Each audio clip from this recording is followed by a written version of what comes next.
3 months ago, I set up a camera during my own anxiety attack. I told myself it was for research. The truth is, I needed to see what I actually looked like because inside my head, it felt like I was dying, and I wanted to know if it showed. What I saw on that footage changed something I'd believed for years. And when I showed it to my therapist, she sat quietly for a long moment and said, "I've been trying to tell you something for 2 years. Now you can see it for yourself. Stay with me, because what the camera caught isn't what you'd expect." You know what 3 a.m. feels like. Not the 3 a.m. from movies, dramatic, tearful, cinematic. The real one. The one where nothing bad has happened. There's no emergency.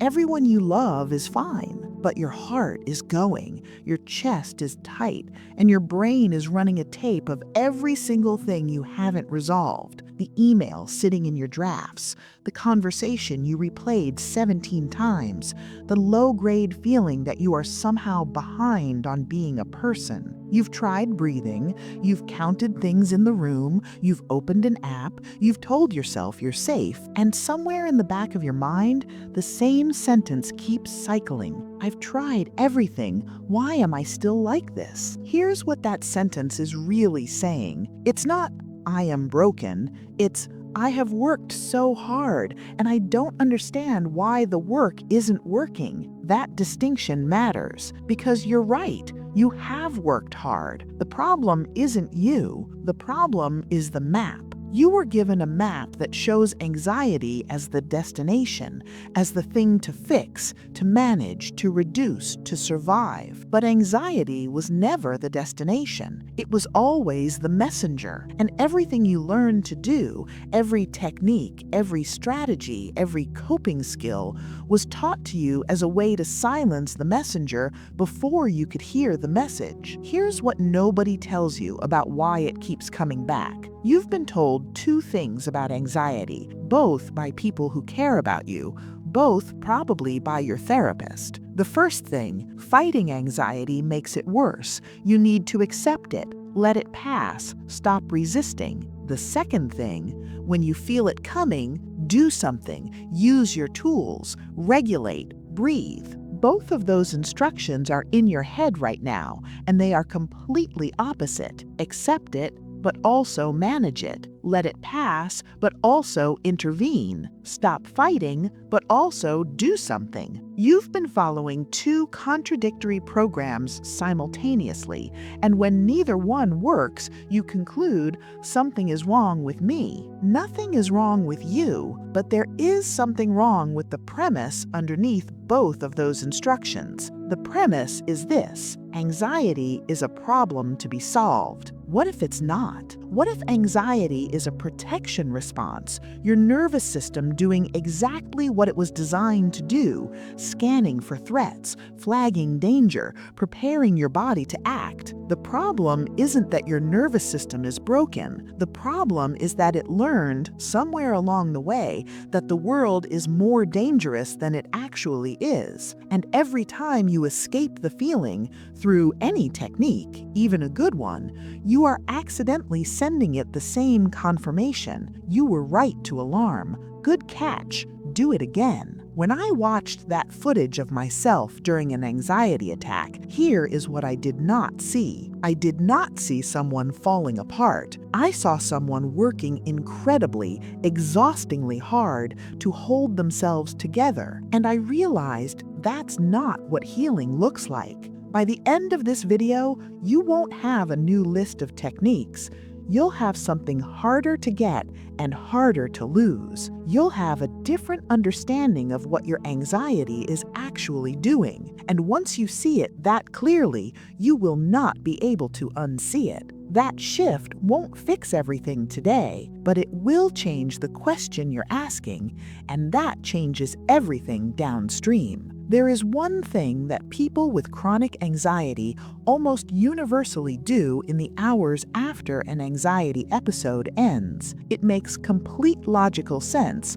Most therapists never address it, and it is, I believe, the single most reliable way to guarantee the anxiety comes back stronger next time. I'll show you exactly what it is and what I saw myself doing it on camera in a few minutes.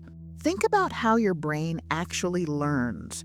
It learns by pattern, by repetition, by outcome. Every single time anxiety arrives and something you do makes it stop, breathing, leaving the situation, calling someone, scrolling your phone, your nervous system records that sequence. Threat detected, action taken, threat resolved, pattern saved. That's not dysfunction. That is your brain doing its job at an extraordinary level. The problem is what it learns. It learns there was something dangerous, you dealt with it, good. Watch for it again. Repeat that pattern long enough, and your nervous system becomes a specialist in detecting the kind of danger you keep escaping from. It gets more sensitive, not less. The threshold drops. Things that didn't used to trigger it now do. You didn't get worse at managing anxiety. You got better at teaching your nervous system to produce it. Every mental health resource will tell you to sit with the feeling, and that's correct. But here's what nobody says next. Most people who are sitting with the feeling are actually doing something else. They're sitting with the feeling and waiting for it to stop. They're sitting with it hoping it won't peak too high. They're monitoring it, measuring it, secretly negotiating with it. That is not sitting with the feeling. That is sitting with the feeling while running a parallel process to make sure it ends. And your nervous system can feel the difference. True exposure, the kind that actually rewires the threat response, is not enduring the feeling. It is being present inside it without an agenda for it to stop. That is a completely different instruction, and almost no one has ever given it to you that directly. You've also heard that anxiety is just your thoughts. Think different thoughts. Challenge the cognitive distortions. Reframe. Here's the small print. Cognitive reframing works beautifully for low to moderate anxiety. Once your nervous system is already in full alarm, once the physical response is activated, the part of your brain that does rational reframing is largely offline. You are not bad at the technique. The technique has a ceiling it cannot go past. Your body has to learn safety. That is a body-level process, not a thought-level one. Jordan had been in therapy for 3 years when she had a panic attack in a Walgreens parking lot on a Wednesday afternoon. She'd done everything right.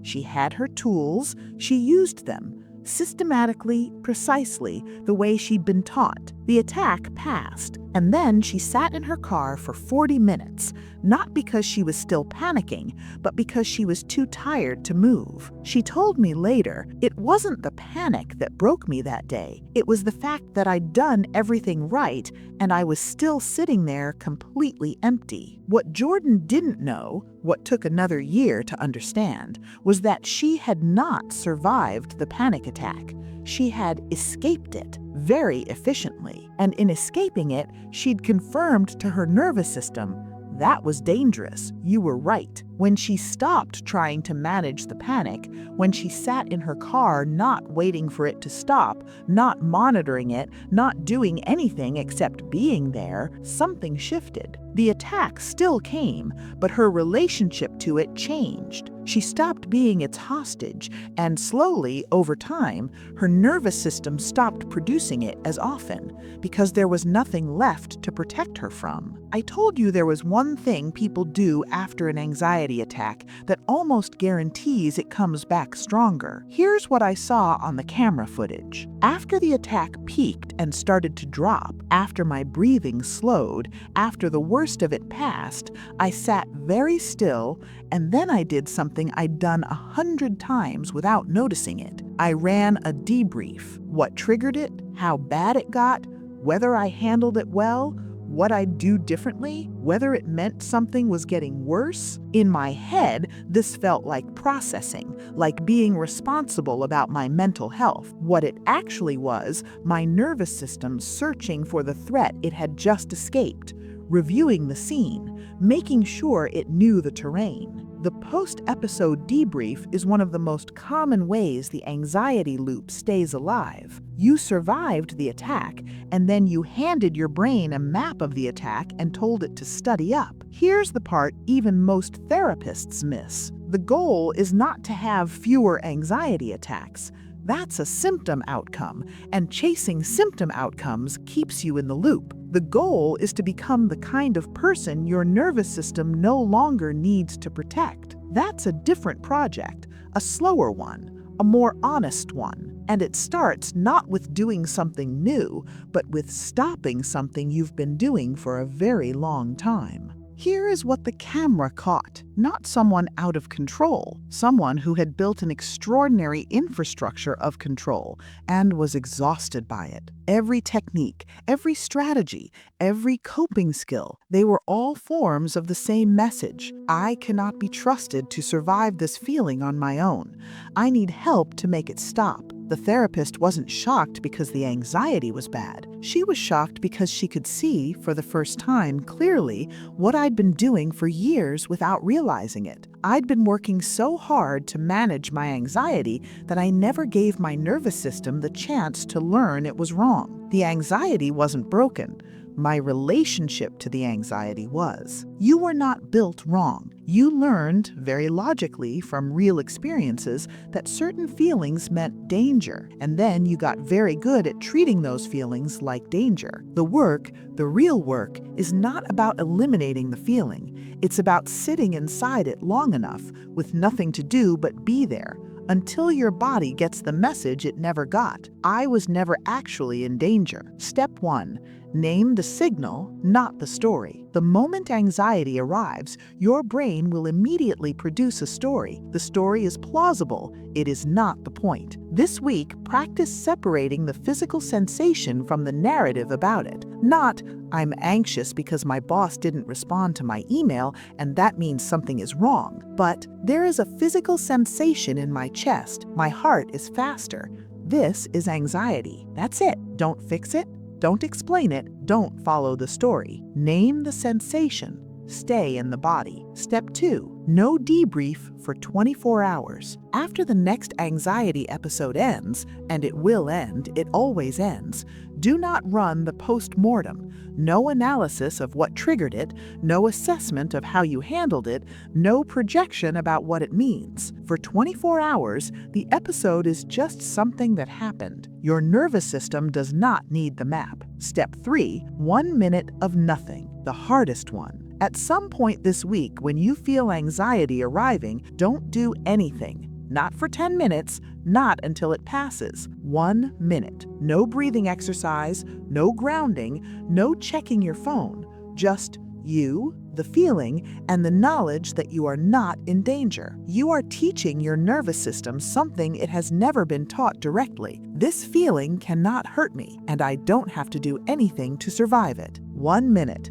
That is the whole assignment. You came here because something in you hasn't given up, even after years of trying, after the techniques that helped a little and the ones that didn't help at all, after the 3 a.m. nights where you lay there doing everything right and felt worse anyway. That part of you that kept asking, kept pushing, kept refusing to accept that this is just how it has to be, that part was correct. You were never broken. You were working from a flawed premise, and now you have a different one. You don't have to fight your nervous system anymore. You just have to stop confirming its worst fears. You already survived every anxiety attack you've ever had. 100%. Your nervous system just doesn't know that yet. Now it's time to show it.